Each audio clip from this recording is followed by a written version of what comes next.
Hi, happy Friday. My name is Miss Acevedo. Welcome back for another read aloud. This one is called Alexander and the Terrible, Horrible, No Good, Very Bad Day. And this one is written by Judith Viorst. So let's find out why is Alexander feeling like he had a terrible, horrible, no good, very bad day. Have you ever had a day like that? Everybody has days like that. Let's find out what happened to Alexander.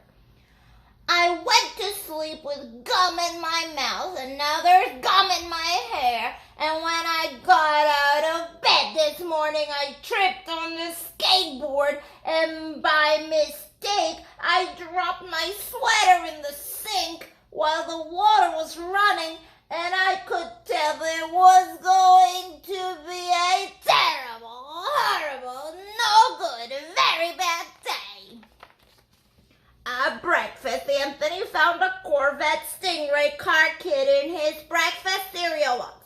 And Nick found a junior undercover agent code ring in his breakfast cereal.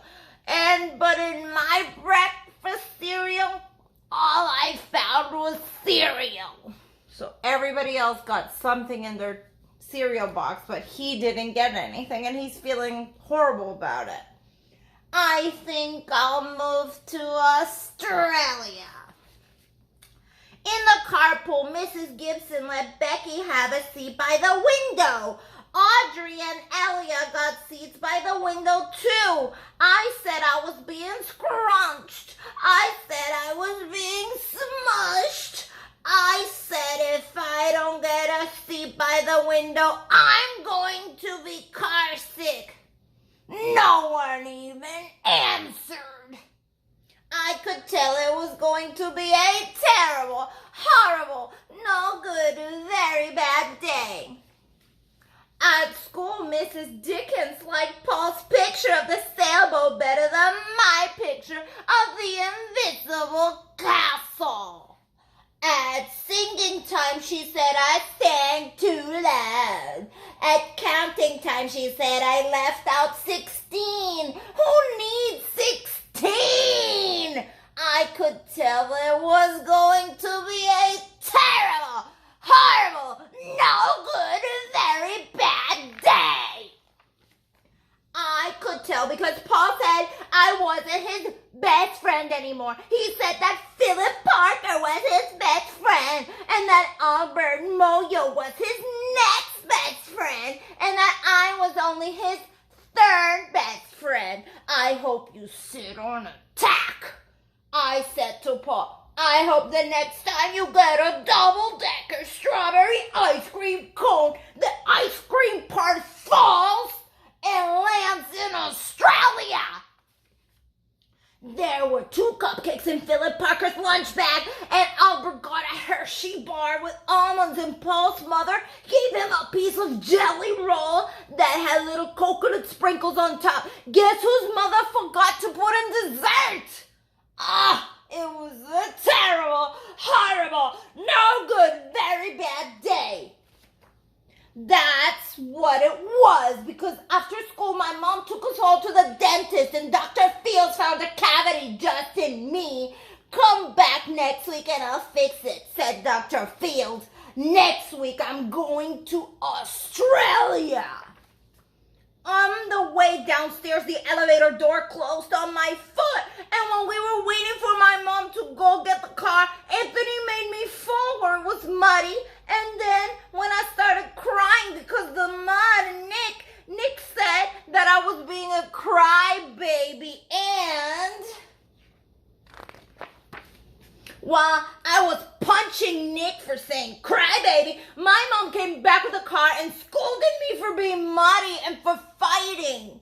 I'm having a terrible, horrible, no good, very bad day, I told everybody. No one even answered.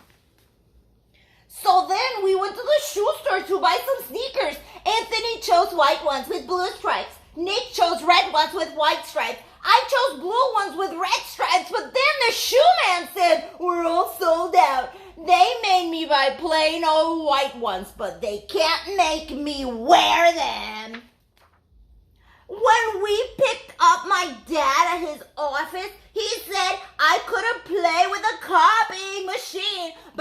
forgot. He also said to watch out for the books on his desk. And I was careful as I could, except for my elbow. He also said, don't fool around with the phone. But I think I called Australia. My dad said, please don't pick him up anymore. It was a terrible, horrible, no good, very bad day. There were lima beans for dinner, and I hate lima beans. There was kissing on TV, and I hate kissing! My bath was too hot. I got soap in my eyes. My marble went down the drain, and I had to wear my railroad trail pajamas. I hate railroad train pajamas!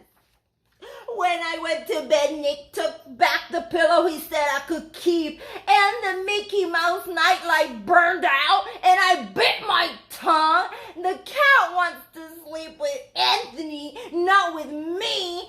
It had been a terrible, horrible, no good, very bad day. My mom says some days are like that.